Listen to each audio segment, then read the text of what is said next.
Halo teman-teman, di video ini aku mau sharing tentang apa aja yang perlu dipersiapkan untuk wawancara LPDP ya. Kita lanjut aja. Nah, setelah teman-teman dapat email kalau teman-teman itu udah lulus gitu ya untuk seleksi tesnya, nanti teman-teman akan di-email tentang informasi seleksi wawancara beasiswa LPDP. Nah, kalau kemarin ini dulu aku dikirimnya 4 hari setelah pengumuman tesnya.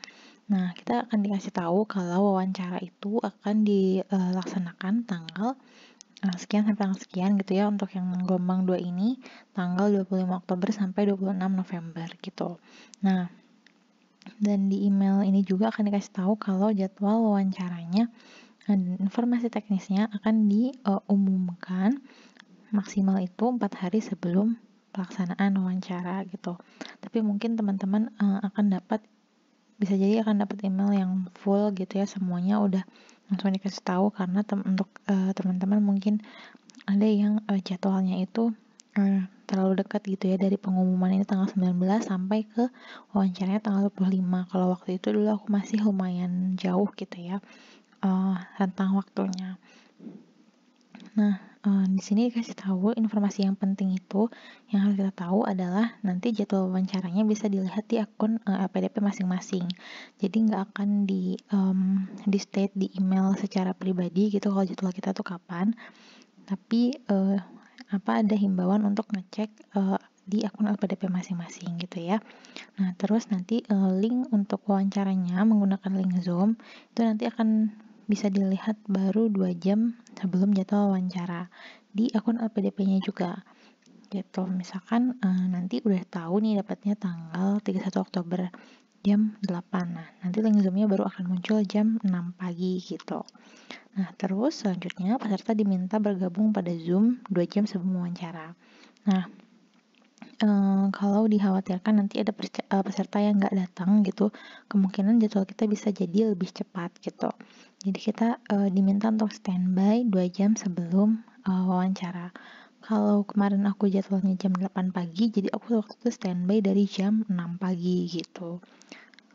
Oke, yang terakhir ini, nanti setelah wawancara peserta disuruh live Zoom. Jadi nanti memang wawancaranya ini personal ya, jadi individu satu gitu, nggak bareng sama peserta lain. Jadi ketika kita udah selesai wawancara, nanti kita akan disuruh live Zoom.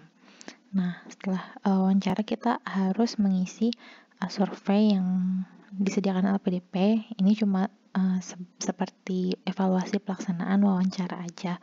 Dan kalau misalkan ada masukan untuk pelaksanaan wawancara atau untuk pewawancaranya juga boleh diisi gitu.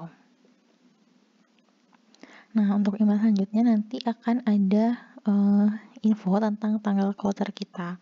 Nah, waktu itu aku belum langsung dapet jadwal fixnya, tapi baru dapet tanggal kloternya. Misalnya nanti teman-teman di sini akan diinfokan tanggal kloternya itu tanggal 25 Oktober sampai 31 Oktober gitu ya. Nah, dan email ini akan dikirim 3 hari sebelum hari H wawancara kita, dan kita belum tahu nih hari H wawancara kita tuh tanggal berapa. Misalnya tanggal kita tuh 31 Oktober. Nah, bisa jadi kita dapatnya baru tanggal 28 Oktober gitu. Baru dikirim email ini gitu. Nah, nanti kita harus ngecek akun LPDP kita masing-masing ya, karena semua informasi tentang jadwal dari tanggal sama jamnya hanya bisa dilihat di akun LPDP. Jadi kalau kita udah tahu tanggal kloternya ini, kita bisa mulai jaga-jaga nih 3 hari sebelumnya, misalkan tanggal 25 sampai tanggal 31 misalnya tadi ya. Berarti dari tanggal 22 Oktober kita mulai rajin-rajin ngecek akun LPDP apakah udah muncul tanggal wawancara kita yang fix dan jamnya kayak gitu. Nah, kalau dibuka akun LPDP-nya, nanti di bagian pengumuman pendaftaran ini akan ada informasi tentang tanggal dan jam wawancara kita yang fix. Terus akan dibagi link Zoom-nya, tapi ini bukan link yang bisa di copy gitu. Jadi kayak hyperlink gitu. Jadi kita klik link itu dan akan langsung masuk ke Zoom gitu, jadi nggak bisa di copy paste. Terus dan itu ya, dan ada himbauan juga untuk 2 jam, dan link Zoom ini baru muncul 2 jam sebelum jam kita wawancara, dan kita harus langsung standby gitu. Nah, terus nanti juga akan disediakan link pernyataan dan survei. Link pernyataannya ini seperti isinya kayak nanti kita proses Zoom-nya nanti akan direkam sama untuk tidak menyebarkan isi dari materi wawancara tersebut gitu. Itu ada persetujuannya, sama survei yang tadi udah aku bilang tentang evaluasi pelaksanaan wawancara ini gitu. Nah, di sini ada tata tertibnya. Nah, teman-teman di sini harus ada di ruangan tertutup dan nggak ada orang lain gitu. Jadi mungkin kalau teman-teman yang pakai ruang kerja gitu, usahakan mungkin bisa pakai meeting room yang emang nggak ada orang selain kita gitu, karena memang tidak boleh, karena khawatirnya kayak kita tuh akan dibantu sama orang lain gitu. Nah, tapi ada pengecualian kalau untuk penyandang disabilitas tuh boleh ada yang bantu gitu, misalnya untuk yang tunanetra atau yang lainnya itu boleh ada yang bantu. Nah, nanti akan dicek juga ada orang atau enggak di sekitar kita itu dengan nanti muter laptop 360 derajat supaya dipastikan nggak ada orang yang membantu kita gitu. Dan kita juga nggak boleh pakai masker supaya muka kita kelihatan untuk identifikasi atau identitas diri kita gitu, harus disesuaikan. Nah, yang kedua itu kita harus pakai kemeja atau batik yang sopan dan rapi gitu. Pokoknya buatlah kesan yang sebaik mungkin. Terus yang ketiga ini, Zoom-nya disarankan hanya memakai laptop atau PC dan harus nyalain kamera selama proses wawancara. Jadi mungkin kalau handphone agak kurang stabil mungkin atau kurang bagus, jadi memang diminta untuk menggunakan laptop atau PC supaya lebih optimal proses wawancaranya. Nah, ada larangan juga kalau kita itu tidak boleh meninggalkan ruangan selama proses wawancara.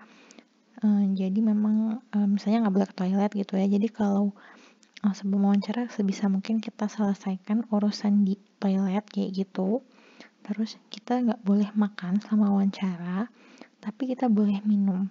Jadi kalau misalkan kita nyiapin segelas air putih atau 1 botol air putih itu boleh.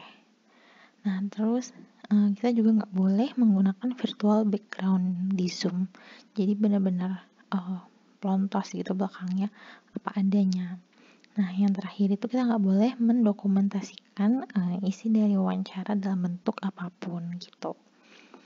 Oke, paling itu aja. Untuk tips dan trik wawancaranya akan dibahas di video berikutnya. Oke, jadi jangan lupa subscribe.